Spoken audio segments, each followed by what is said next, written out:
मोअज़्ज़ज़ सामईन किराम अस्सलामु अलैकुम वरहमतुल्लाहि वबरकातुहू नहमदुहु व नुसल्ली अला रसूलिल करीम अम्मा बाद फ़अऊज़ु बिल्लाहि मिनश शैतानिर रजीम बिस्मिल्लाहिर रहमानिर रहीम फ़क़द क़ाल अल्लाहु तबारक व तआला फ़िल क़ुरआनिल मजीद वल फ़ुरक़ानिल हमीद वत्तख़ज़ल्लाहु इब्राहीम ख़लीला सदक़ल्लाहुल अज़ीम व सदक़ रसूलुहुन नबियुल अमीनुल मकीनुल करीम व नहनु अला ज़ालिका लमिनश शाहिदीन वश्शाकिरीन वल्हम्दुलिल्लाहि रब्बिल आलमीन सल्लल्लाहु अला मुहम्मद सल्लल्लाहु अलैहि वालिहि वसल्लम। मुअज़्ज़ज़ सामीन किराम, अल्लाह तबारक व तआला कुरान मुक़द्दस में इरशाद फरमाता है वत्तख़ज़ल्लाहु इब्राहीम खलीला। ये जो आयत करीमा मैंने आपके सामने तिलावत की है, ये वीडियो जो मैं आपके सामने रख रहा हूँ, इसका एक ख़ास मकसद है, क्योंकि ये जो महीना हमारे और आपके दरमियान शुरू हो चुका है, इस्लामी साल का आखिरी महीना, 12वां महीना, जुल्हज का महीना इसे कहा जाता है। तो इस महीने को निस्बत जो है हजरत इब्राहीम अलैहिस्सलाम और हजरत इस्माइल अलैहिस्सलाम से है। अब आप बोलेंगे कैसे? तो जाहिर सी बात है, कुर्बानी करना हजरत इब्राहीम अलैहिस्सलाम की सुन्नत है। तो इसलिए इस महीने की निस्बत जब हजरत इब्राहीम से जुड़ गई, तो हमने चाहा कि सबसे पहले ये महीना जैसे शुरू हुआ है, हजरत इब्राहीम का तस्करा कर दिया जाए। और कुरान पाक की मैंने ये जो आयत करीमा आपके सामने रखी है, वत्तख़ज़ल्लाहु इब्राहीम खलीला, अल्लाह फरमाता ये जो इब्राहीम है ये तो मेरा खलील है, ये तो मेरा दोस्त है। अब खलील और दोस्त, जरा गौर कीजिए, कुरान पाक में कई मकामात पर अल्लाह ने अपने खलील का जिक्र फरमाया और आका करीम सल्लल्लाहु अलैहि वसल्लम ने बेशुमार हदीसों में हजरत इब्राहीम का जिक्र भी बाकी रखा। और कुरान पाक में तो ये भी है मिल्लत अबीकुम इब्राहीम कि आका करीम ने फरमाया कि मैं तो अपने बाप इब्राहीम की मिल्लत पर हूँ। और जब सहाबा किराम ने पूछा था, अर्ज किया था, या रसूल अल्लाह ये कुर्बानी क्या है, तो आका करीम सल्लल्लाहु अलैहि वसल्लम ने क्या इरशाद फरमाया, तुम्हारे बाप हजरत इब्राहीम की सुन्नत है। पता क्या चला, कुर्बानी तो नबी कर रहे हैं, कुर्बानी तो नबी की भी सुन्नत है, मगर हजरत इब्राहीम का तस्करा चूंकि आपको बाकी रखना था, इसलिए आपने क्या फरमाया, तुम्हारे बाप हजरत इब्राहीम की सुन्नत है।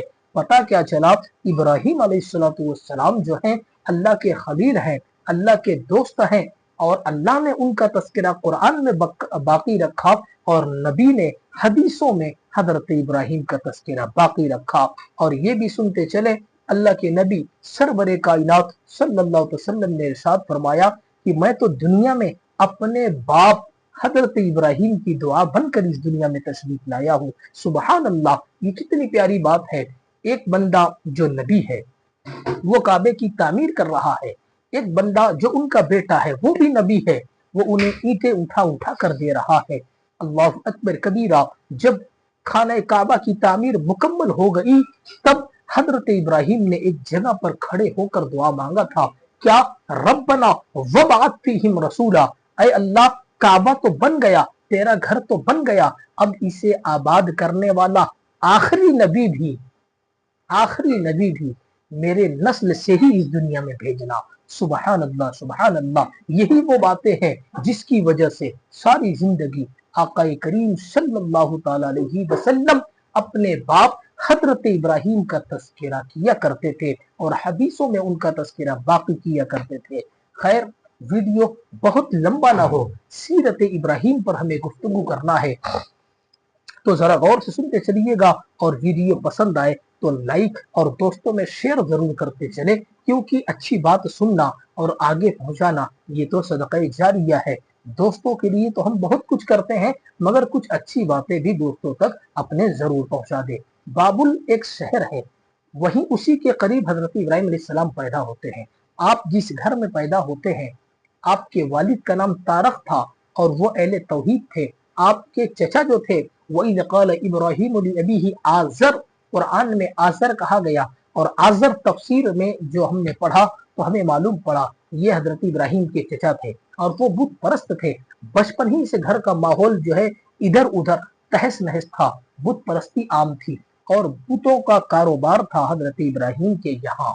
चचा एक दिन हजरत इब्राहीम को लेकर चले जाते हैं, कहा, मार्केट में बुतों को बेचने के लिए। हजरत इब्राहिम अभी बचपने का आलम है, आपने बुतों को लिया, गंदे पानी में डुबोया और उठाकर रख दिया। चचा ने कहा, इब्राहिम ये क्या कर रहे हो, तुम तो हमारा कारोबार डुबा दोगे। तो हजरत इब्राहिम ने कहा था, अरे चचा, ये बुत क्या जो अपना आप नहीं बचा सकता वो दूसरों को क्या नफा और नुकसान पहुंचाएगा।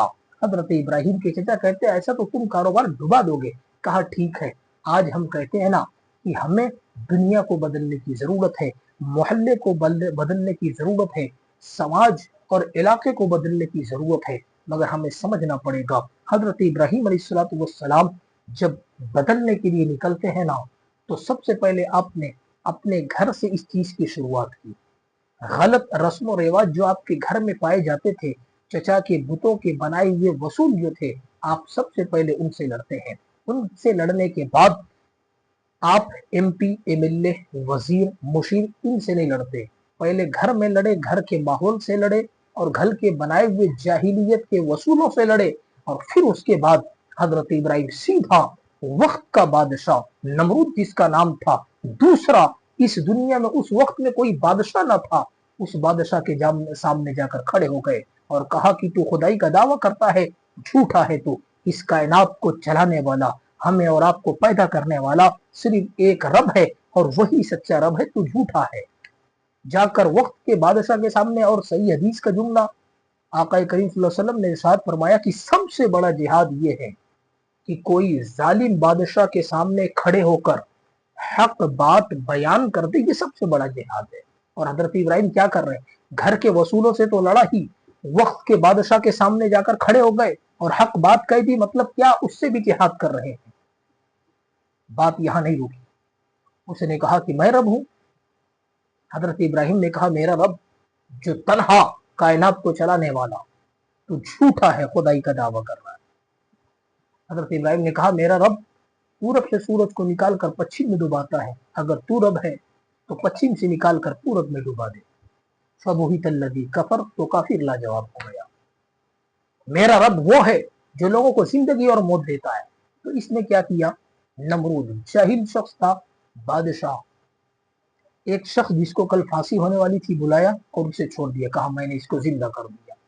एक आम सा शख्स बैठा हुआ था, बुलाकर उसे कत्ल कर दिया और कहा मैंने भी इसे मौत दे दी। अब ये बात तो है खैर जाहिलियत वाली, मगर खैर फबुहित अल्लज़ी कफर, जब ये न लोगों को जिंदगी दे सका, न लोगों को मौत दे सका, न सूरज को इधर से इधर निकाल सका, तब फिर क्या हुआ, फबुहित अल्लज़ी कफर, जब काफिर लाजवाब हो गया अल्लाह, तो फिर बादशाह क्या करते हैं, फिर गुरूर और तकब्बुर करने वाले क्या करते हैं, अपने जो है ताकत का इस्तेमाल करते हैं। कहा बस दलील खत्म हुई, डालो अभी इब्राहिम को आग में। बादशाह तो ठहरा, मुकाबला तो दलीलों से कर नहीं सकता, जाहिलों की यही अलामत होती है कि बात वो दलीलों से नहीं कर सकते। जब दलीलें खत्म हो जाती है तो वो जातियात पर उतरते हैं, ये बंदा कहाँ जाता है, वो बंदा कहाँ जाता है, ये बंदा क्या करता है, वो बंदा क्या करता है, तू कितना बड़ा जाहिल है, ये तो कोई नहीं देखता। ऐसे ही नमरूद जितना बड़ा जाहिल था, उसके बावजूद उसने हजरत इब्राहिम पर सवाल खड़ा कर दिया। अल्लाह, बात लंबी नहीं होनी चाहिए, जरा गौर कीजिएगा। आग जलाई गई, बड़ी लंबी चौड़ी आग। लोगों ने पूछा कितनी दुनिया जलानी है, तो नमरूद ने कहा दुनिया तो नहीं जलानी, एक ही बंदा जलाना है, और बंदा वो बड़ा तगड़ा है। अब हजरत इब्राहिम को जब उस आग में डाले जाने लगा, बात बड़ी लंबी है, चूंकि मुझे मुख्तसर बोलना है, तो फरिश्ता आग, हवा का फरिश्ता आया, पानी का फरिश्ता आया, कहा इब्राहिम कुछ अरीजा। इब्राहिम ने कहा मैं तुमसे कोई भी बात नहीं कहना है। हजरत इब्राहिम अलैहिस्सलाम को जब आग में डाले जाने लगा, मंजर बदल गया। हजरत जिब्रील आए, कहा कुछ हुक्म करे।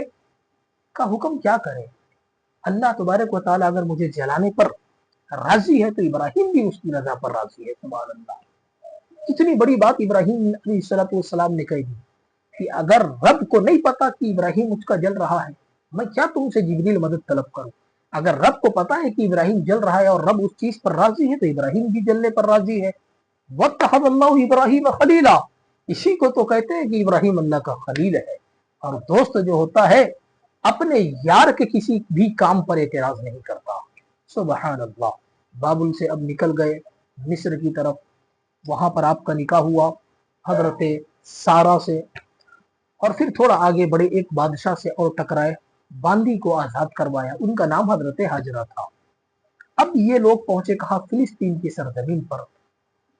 اب آپ کو معلوم ہے انسان کچھ چیزوں سے محبت کرتا ہے بے انتہا، جیسے اپنی جان سے انسان بے انتہا محبت کرتا ہے، اپنے وطن سے انسان بے انتہا محبت کرتا ہے، اپنے گھر سے بے انتہا محبت کرتا ہے، اپنی اولادوں سے آدمی بے انتہا محبت کرتا ہے۔ اب اللہ نے پوچھا ابراہیم تم تو میرے خلیل ہو، کیا دیتے ہو؟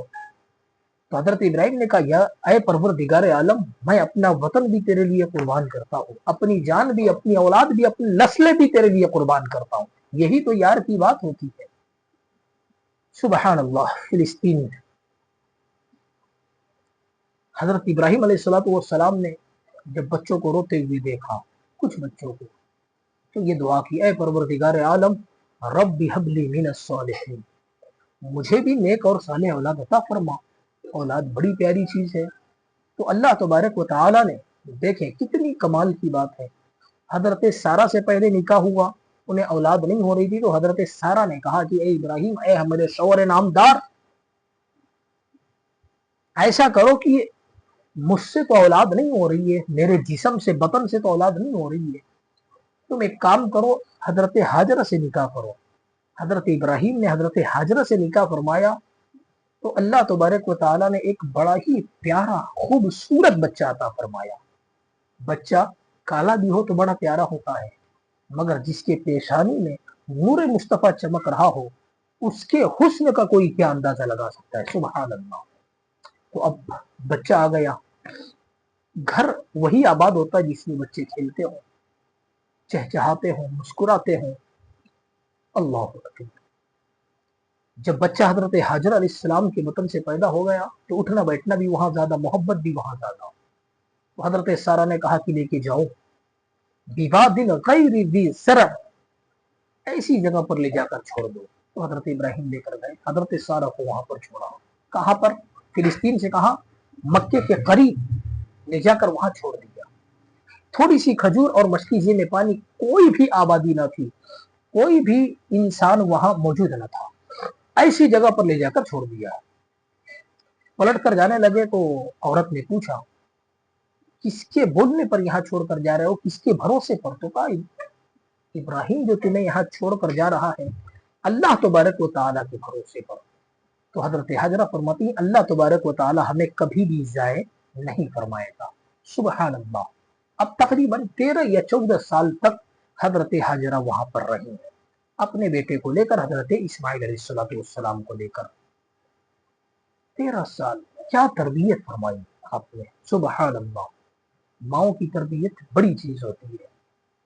کچھ روایتوں کے حوالے سے یہ بھی مان لیا جائے کہ حضرت ابراہیم 13 سال میں کبھی کبھار آتے جاتے رہے، پھر بھی مکمل تربیت جو فرمائی ایک ماں نے، جس کا نام حضرت ہاجرہ، پاک دامن، تقوی اختیار کرنے والی، کیا تربیت ہے! 13-14 سال کے بعد جب حضرت ابراہیم نے کہا کہ بیٹا میں نے ایک خواب دیکھا ہے کہ میں تجھے ذبح کر رہا ہوں، تو وہ تربیت جواب دے رہی ہے، حضرت اسماعیل نہیں، تربیت نے جواب دیا قال یا ابتی فعل ما تؤمر ستجدنی انشاء اللہ من الصابرین۔ اے ابا جان، جس چیز کا آپ کو حکم دیا جا رہا ہے آپ وہ کر دیں، رہا میرا سوال تو آپ مجھے صبر کرنے والا پائیں گے۔ کون سا ایسا بیٹا ہے کہ باپ گلے پر چھری رکھے اور بیٹا راضی ہو؟ یہ ماں کی تربیت نہیں تو اور کیا ہے۔ سبحان اللہ، سبحان اللہ۔ تو یہ ہے حضرت ابراہیم علیہ السلام، اور کچھ ان کی تھوڑی سی داستان میں نے آپ کے سامنے رکھا۔ اللہ تبارک و تعالیٰ سے بس اتنی دعا ہے کہ میرا بولنا، آپ کا سننا اور دیکھنا، ویڈیو کو شیئر کرنا اللہ قبول عطا فرمائے۔ اور چھوٹی سی ہم محنت کر رہے ہیں سوشل میڈیا کے ذریعے کہ کچھ باتیں عوام الناس کو، عالم، علماء، مفتی کے لیے ہم گفتگو نہیں کر رہے ہیں، ماشاءاللہ بہت سارے لوگ پڑھے لکھے ہیں، تو میں نے جو ہے سادے الفاظ میں حضرت ابراہیم کی کچھ سیرت آپ کو بتایا ہے، اور یہ عوام الناس کے لیے ہے، عالم، مفتی، محدث کے لیے یہ ویڈیو نہیں ہے۔ تو تھوڑا سا پریاس ہے کہ کچھ آسان سی گفتگو لوگوں کو دین کی پہنچائی جائے، اللہ اسے ہمارے لیے نجات کا ذریعہ بنائے۔ اور اس محنت کو اللہ تبارک و تعالی قبول عطا فرمائے. ویڈیو دیکھنے اور شیئر کرنے والوں کو بھی اللہ اجر و ثواب عطا فرمائے. اور جو لوگ بھی ابھی تک ہم سے نہیں جڑے ہیں ہمارے چینل کو سبسکرائب کر کے ہم سے جڑ جائیں. انشاءاللہ تبارک و تعالی پھر اگلی ویڈیو میں آپ سے ملاقات ہوگی. السلام علیکم ورحمۃ اللہ وبرکاتہ.